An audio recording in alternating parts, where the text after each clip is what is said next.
Well, my name is Natalie Metz, and I am one of the original founders of ERIE. ERIE stands for Entheogenic Research, Integration, and Education, and it is both a student group here at CIIS as well as a forming nonprofit.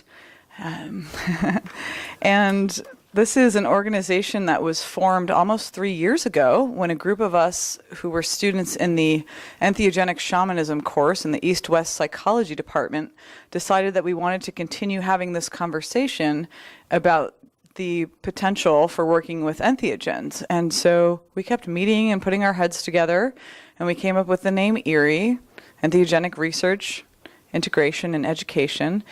And in April of 2012, we put on our first event, and we did an entire day-long conference that brought together over 100 people and amazing speakers to just address various topics in these realms. And we've been very committed to having events on almost a monthly basis since then. We are wanting to provide a forum for the exploration of all sorts of topics concerning the use of entheogenic substances and entheogenic experiences.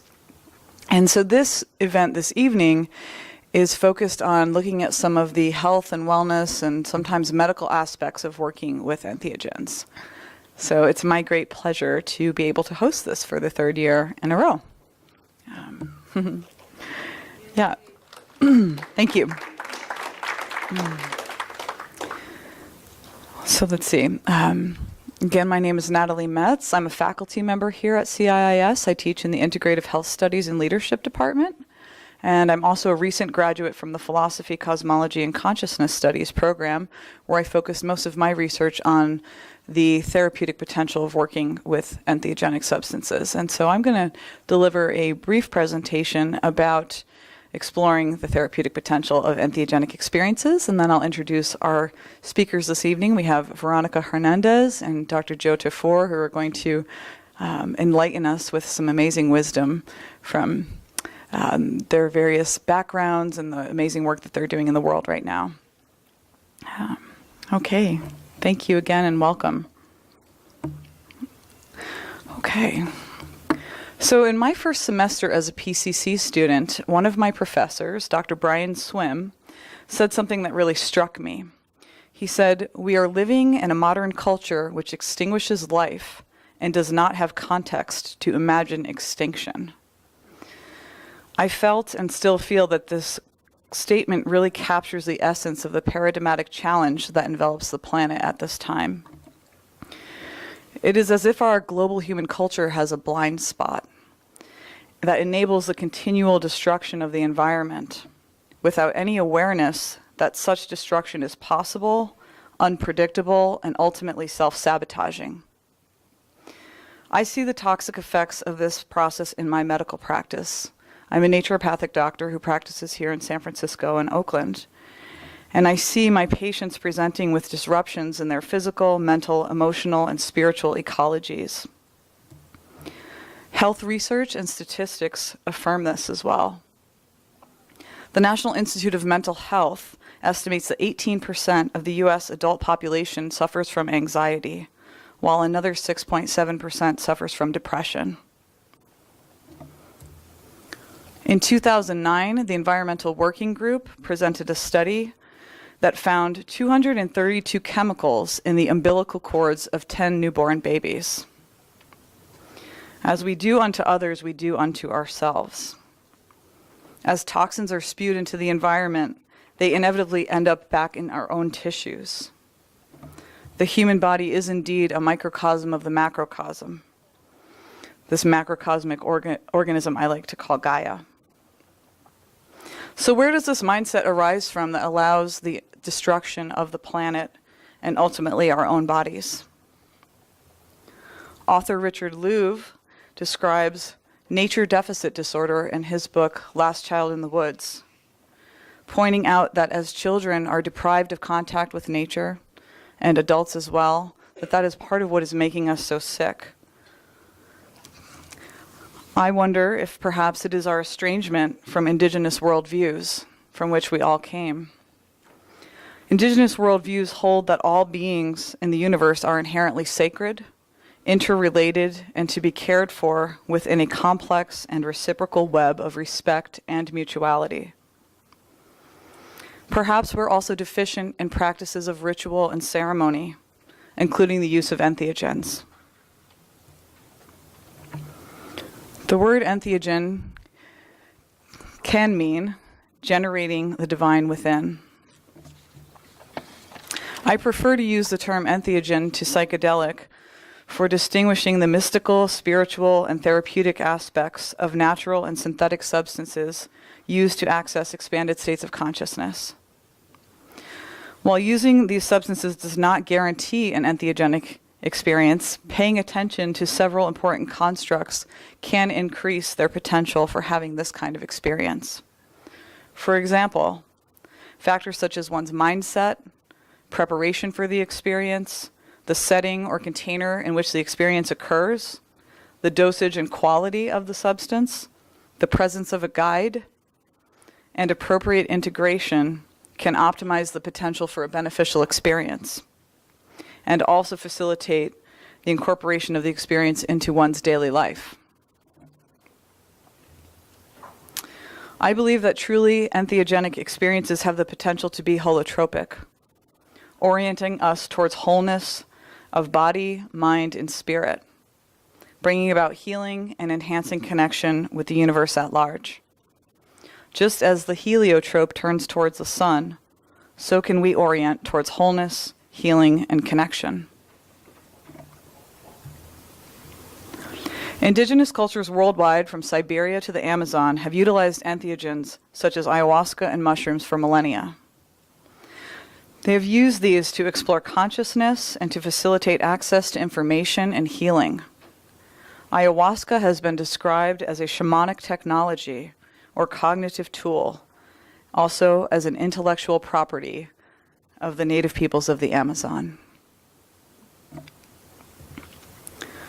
It is my observation and experience that entheogens are sacred technology, and that their conscious use can help to facilitate a therapeutic process which may help to shift our trajectory towards personal and collective healing. Richard Doyle introduces the term ecodelics, psychoactive substances which enable us to perceive ourselves as part of a complex web of relationships that includes not only every one of us, but all of life and ultimately the entire cosmos. There are two main approaches to integrating entheogens into modern society right now: the path of religion and the path of medicine. In the United States, the legal religious use of peyote and ayahuasca are known to bring about mystical states of consciousness and primary religious experiences, although they do not necessarily result in a spiritual way of being. As Aldous Huxley has put it, it goes without saying that this kind of temporary self-transcendence is no guarantee of permanent enlightenment or a lasting improvement of conduct. It is a gratuitous grace, which is neither necessary nor sufficient for salvation, but which, if properly used, can be enormously helpful to those who have received it. Despite their value for religious and spiritual purposes, most entheogens have in fact been placed in Schedule 1 by the DEA. This indicates that they have no medical value and have a high potential for toxicity and abuse. And this is simply untrue when it comes to most entheogenic substances and plants. Current clinical trials, sponsored by the Multidisciplinary Association of Psychedelic Studies, Johns Hopkins, NYU, and other institutions, are exploring the therapeutic value of entheogens with very promising results. These studies are demonstrating safety and efficacy, and long-term follow-ups to date show lasting benefits. Ayahuasca, ibogaine, psilocybin, and MDMA are among several of the plants and compounds being studied as therapeutic adjuncts for conditions which do not have reliably effective treatments available. Ayahuasca is showing promise in the treatment of substance abuse, ibogaine specifically in the treatment of opiate addiction, and psilocybin, known to be the active component in many psychoactive mushrooms, is helping to alleviate the existential anxiety in patients with a terminal diagnosis.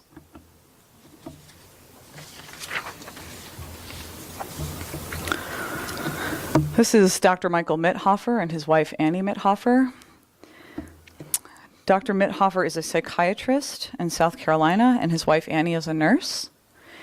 And they conducted the first recent randomized controlled pilot study on the safety and efficacy of MDMA for patients with chronic treatment-resistant post-traumatic stress disorder.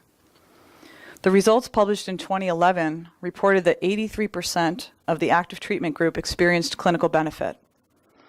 The results of the long-term follow-up study, which was published in 2013, reported that the majority of these subjects with previously severe PTSD who were unresponsive to existing treatments had relief from symptoms that persisted over time.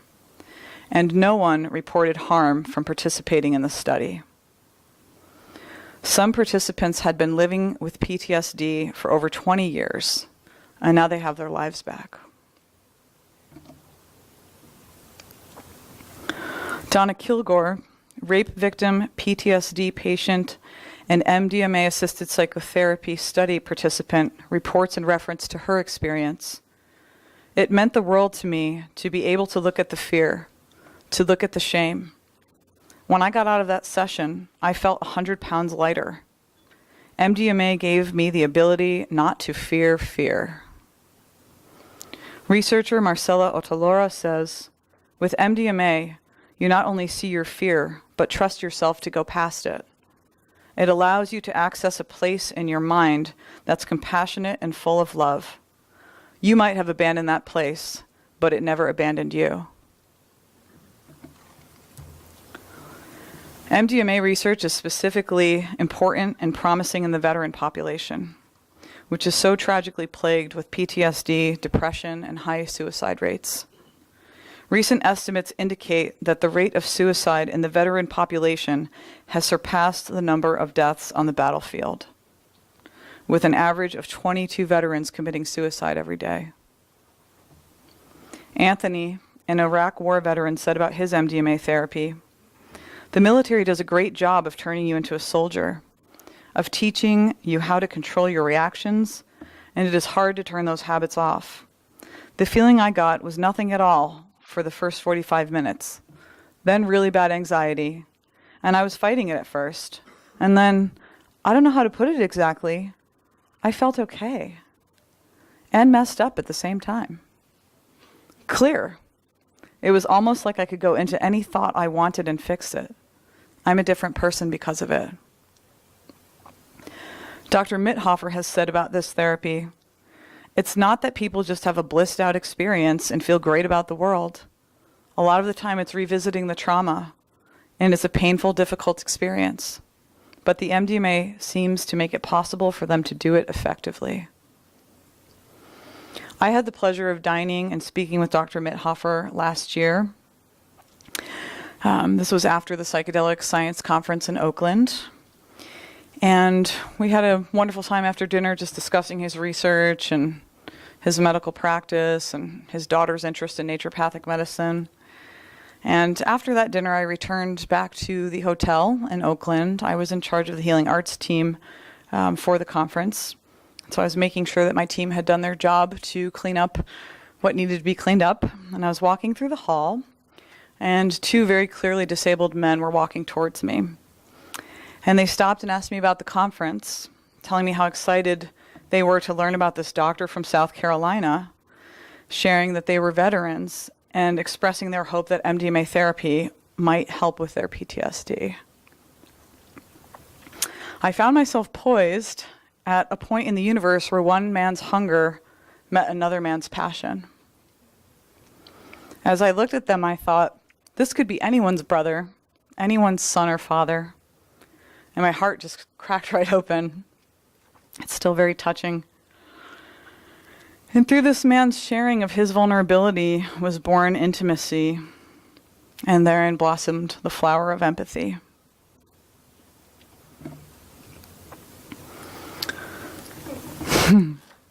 I propose that entheogens offer us an opportunity to experience objectivity for our subjectivity. I'm looking more and more into what I think might be one of the therapeutic mechanisms of entheogenic experiences. And I see one way of how that happens is coursing this trajectory from vulnerability to intimacy and ultimately to empathy. As Brené Brown says, vulnerability is the birthplace of innovation, creativity, and change. Entheogenic states of consciousness can help us to generate the divine within, presencing us both to our strength and our vulnerability. While sitting with our vulnerability, we are able to cultivate intimacy with ourselves and with others and with the whole universe. This intimacy leads to a recognition of self as other and other as self. What naturally derives is empathy and a desire to care for others as we would like to be cared for.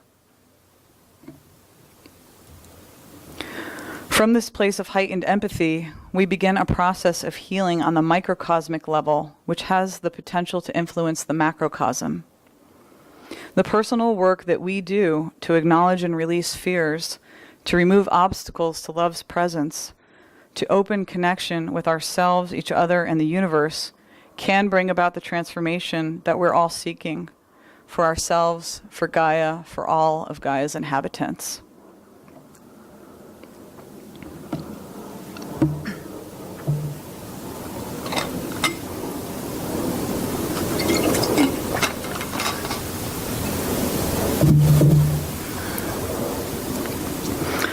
So I'd like to take a moment and share about one of my greatest teachers during my time as a student here in the PCC program. This is my nephew, Bennett. He was born at the end of the world on December 21st, 2012. He was born with the planet Pluto conjunct his sun and ascendant, for those of you who are hip to astrology. And he was also 6 weeks premature, and born 1 week after the tragic school shooting at Sandy Hook Elementary School in Connecticut.